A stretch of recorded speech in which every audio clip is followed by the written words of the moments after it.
పోవాల్సిన అవసరం ఉంది. ఎంతో మంది త్యాగాలు చేశారు. ఇది రాజకీయ వేదిక కాదు కాబట్టి నేను అన్ని విషయాలు మాట్లాడను. ఐక్యత వరకే ఇక్కడ మాట్లాడతాను. మిగిలిన విషయాలన్నీ బయట చెప్తాను. కానీ నా జీవితాశయం ఒకటి, నీటి విషయంలో కానీ సహకారంలో కానీ తెలుగు వారందరూ కలిసి ఉండాలి.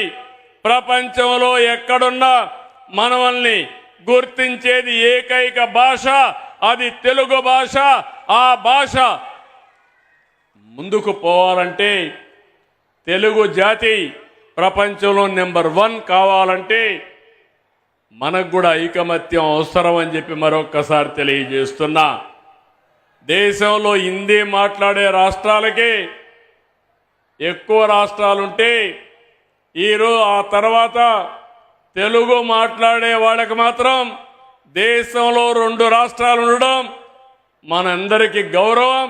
ఈ గౌరవాన్ని నెక్స్ట్ లెవెల్కి తీసుకుపోవాలంటే, ఒకప్పుడు ఇజ్రాయెలీస్ జూయిష్ ఎవరైతే ఉన్నారో వాళ్ళ జనాభా 1 కోటి కూడా లేదు. కానీ ప్రపంచం అంతా కూడా ఆర్థికంగా ముందుకు పోయి అమెరికాకు పోయినా ఏ దేశానికి పోయినా శక్తివంతమైన జాతిగా జూయిష్ ఉన్నారు.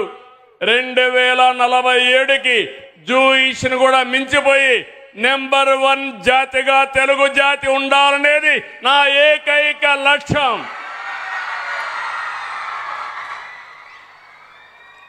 అందులో ఈరోజు ఇక్కడుండే మన మిత్రులందరూ ఇక్కడ ఉన్నారు. వారందరినీ అభినందిస్తున్న 3వ ప్రపంచ తెలుగు మహాసభలు. ఈ సభల్ని నిర్వహించినటువంటి ఆర్గనైజేషన్ని మనస్ఫూర్తిగా అభినందిస్తూ ఇప్పుడే కొన్ని విషయాలు మాట్లాడారు. టీచర్స్ అందరూ వచ్చారు. వారందరికీ వచ్చిన వారికి ఓడీగా అనుమతి ఇమ్మన్నారు. తప్పకుండా ఇలాంటి మంచి కార్యక్రమాలకు అటెండ్ అయిన ప్రతి ఒక్కరికి ఓడీగా ట్రీట్ చేస్తామని చెప్పి కూడా నేను మీకు తెలియజేస్తున్నా. ఇంకో పక్కన ఇప్పుడే మన మిత్రులైనటువంటి అయ్యన్న పాత్రుడు గారు, శ్రీనివాస్ గారు కొన్ని విషయాలు చెప్పారు. ఆ విషయాలను చూసినప్పుడు శ్రీనివాస్ గారు అయితే చాలా బాధ్యతగా మాట్లాడుతూ, నేను డబ్బులు అడగను కానీ భాషను ప్రమోట్ చేయడానికి సహకరించమని కోరారు. మనమందరం కూడా ఇంగ్లీష్ క్యాలెండర్ ప్రకారం ఫాలో అవుతాం. ఓసారి మన పండుగల్ని బాగా జరుపుకోవాల్సిన అవసరం ఉంది. ఒకప్పుడు అందరం సిటీలకే పరిమితమయ్యేవారం. ఒక సింపుల్ నిర్ణయం, మా మిస్సెస్ అయితే లేదు మనం ఎప్పుడు ఇక్కడే ఉంటాం, సంక్రాంతికి విధిగా అందరం ఊరికి వెళ్ళాలి, మనం అందరికి ఊరికెళ్ళి వేరే వాళ్ళకు ఆదర్శంగా ఉండాలని గడచిన 20 సంవత్సరాలుగా సంక్రాంతి వస్తే మా బంధువులంతా కలిసి నారావారిపల్లికి వెళ్తాం. ఈ సంవత్సరం కూడా నారావారిపల్లికి వెళ్తున్నామని చెప్పి నేను మీ అందరికీ తెలియజేస్తున్నా. దీనివల్ల సంక్రాంతి కోసం ఇప్పటి నుంచే ప్రిపరేషన్లు ప్రారంభించి సిటీలో ఉండే వాళ్ళందరూ పల్లె బాట పట్టే పరిస్థితికి వచ్చారు. మనం ఒక ఆదర్శంగా ఉంటే మిగిలిన వాళ్ళకు కూడా ఇది అవుతుంది. మనం తెలుగు పండుగలను జరుపుకోవాలి, భారతీయ సంస్కృతిని కాపాడుకోవాలి, కళాకారులను ప్రోత్సహించాలి.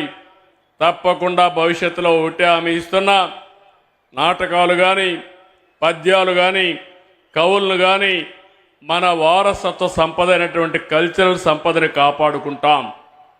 ఈరోజు ఒక్క విషయం మీరు గుర్తుపెట్టుకోవాలి, చాలా దేశాలు ఉన్నాయి. అన్ని దేశాల కంటే ఇండియన్ కల్చర్ చాలా గొప్పది. ఈరోజు మనం వేరే రిలీజియన్స్లో చూస్తున్నాం, వేరే దేశంలో చూస్తున్నాం. తండ్రి కొడుకు అప్పిస్తాడు, కొడుకు తండ్రికి అప్పిస్తారు, విడాకులు వాళ్ళు స్వేచ్ఛగా ఇచ్చుకునే పరిస్థితి వస్తారు. కానీ మనం అందరం సాంప్రదాయ ప్రకారం పెళ్ళి అనేది మనం చేసుకునేది కాదు, స్వర్గంలో జరిగింది, ఎప్పుడో నిర్ణయమైంది. పెళ్లి జరిగిన తర్వాత విడాకులనే మాటే రాకుండా ఉండాలనేది హిందూ సాంప్రదాయం అని మరొక్కసారి మీ అందరికీ విజ్ఞప్తి చేస్తున్నా. అదే భారతీయ సాంప్రదాయం.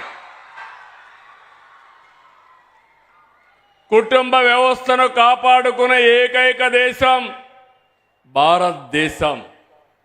అది హిందువులు కావచ్చు, ముస్లింలు కావచ్చు, క్రిస్టియన్స్ కావచ్చు.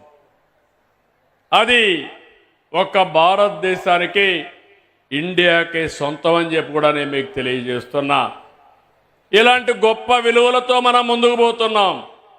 సంపద అవసరం, పేదరికం ఉండడానికి వీలు లేదు. అదే సమయంలో విలువలు లేకపోతే ఆ సంపదంతా వేస్ట్ అని చెప్పి కూడా నేను మీకు తెలియజేస్తున్నా. ఆ విలువలను నేర్పించేది మన సంస్కృతి. ఆ సంస్కృతికి మూలం భాష. నిన్నే మన వాళ్ళు చెప్పారు కాబట్టి హ్యాపీ న్యూ ఇయర్ అయిపోయింది కాబట్టి అందరూ కూడా సంక్రాంతి శుభాకాంక్షలు.